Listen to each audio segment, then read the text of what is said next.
Glucose पातळी खूप कमी झाल्यास काय करावे?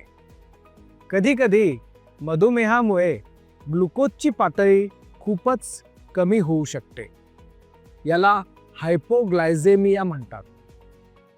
हे जेवण उशिरा घेणं, औषध जास्त घेणं किंवा जास्त व्यायाम केल्यामुळे होते. ग्लुकोज पातळी कमी झाल्यास शरीर संकेत देते. घाम येणं, हात थरथरणं, हृदयाचे ठोके वाढणं, भूक लागणं, चक्कर येणं. अशा वेळी घाबरू नका. शांत रहा आणि खालील कृती करा. लगेच काहीतरी गोड घ्या. 3 चमचे ग्लुकोज, अर्धा ग्लास फळांचा रस किंवा 1 टॉफी. 10 ते 15 मिनिटे विश्रांती घ्या आणि शक्य असल्यास ग्लुकोज तपासा.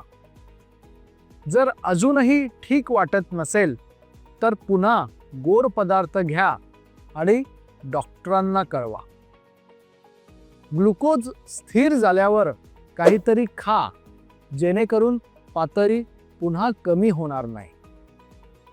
लक्षणे तीव्र वाटल्यास लगेच डॉक्टरांशी संपर्क करा.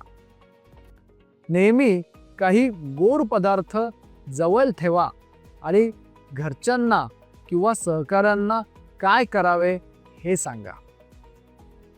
ग्लुकोज कमी होऊ नये म्हणून जेवण वेळेवर करा.